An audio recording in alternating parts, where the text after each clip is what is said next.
Throughout the history of basketball, there have been some crazy stories involving players. Some funny stories, some stories that cost players their careers, and some stories costing players their lives. So in today's video, we're going to cover NBA players that lost themselves. So make sure to leave a like on the video and subscribe to our channel for future NBA content. Alvin Williams. Nice feet inside.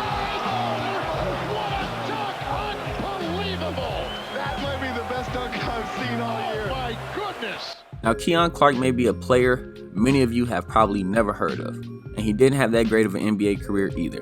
But it's a story behind Keon's NBA career that granted him an appearance on this list. Keon was the 13th pick in the 1998 NBA draft by the Orlando Magic, but he would eventually be traded to the Denver Nuggets. Clark would play 3 seasons for the Nuggets and average 7 points, 5 rebounds, and 1.3 blocks per game. His year with the Nuggets were fairly stable, and he steadily progressed as a player over that time. But then in 2001, Keon would be traded to the Toronto Raptors.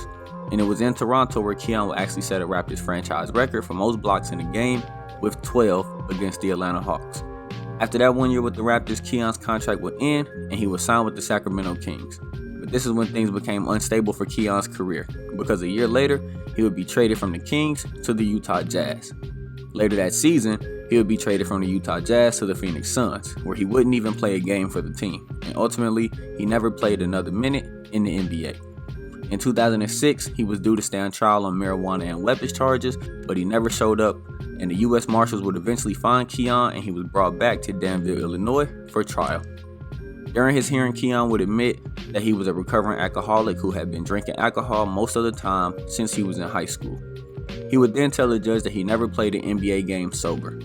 Keon estimated that he drank half a pint to a pint of gin daily during his pro career, and ultimately ruined his career. In 2013, Keon would be sentenced to 8 years in prison on weapons charges, but he would only serve 4 of them. Today, Keon is living a quiet life in his hometown of Danville, Illinois, but he's far from where he could have been in his life at this point. Attacking, 2 to shoot. Sprewell got it away and hit. Jumpers are going down. Morning has hit 7 of his first 10 shots. 40 seconds left, opening quarter. Game 7. Sprewell. Pull-up shot is good. It's a 9-point game for the New York Knicks, and they have to take heart in the fact that they've been down before, and they can. Now, there are a lot of you that may know him and a lot of you that may not, but a lot of people may not even realize that Latrell Sprewell once had star potential as a basketball player. Sprewell was drafted by the Golden State Warriors with the 24th pick in the NBA draft. In his rookie year, Sprewell would put up 15.4 points a game while shooting the highest field goal percentage of his total career. In his second NBA season, he would only get better. He would lead the NBA in minutes per game and also games played, where he was averaging 21 points and 2.2 steals a game, and that would make him an all-star for that season. And he would go on to be an all-star the next season as well. He would have a down year in the 1996 NBA season, but he went back to being an all-star again the following year.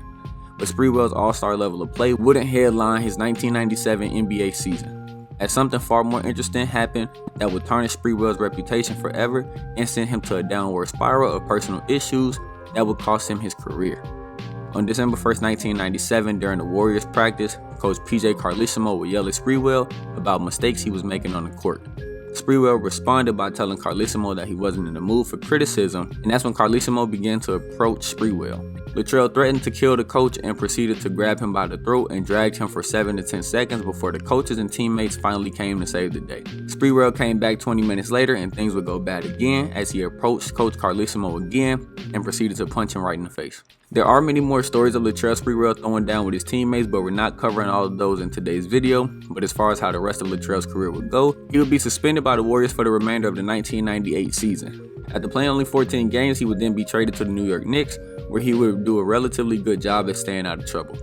After New York, he would be traded to the Timberwolves, where he would just play 2 seasons, and after the second season, he would retire from basketball out of nowhere, even denying a 3-year, $21 million offer from the Timberwolves because he claimed it wasn't enough to feed his family, and that's how Latrell Sprewell's career ended.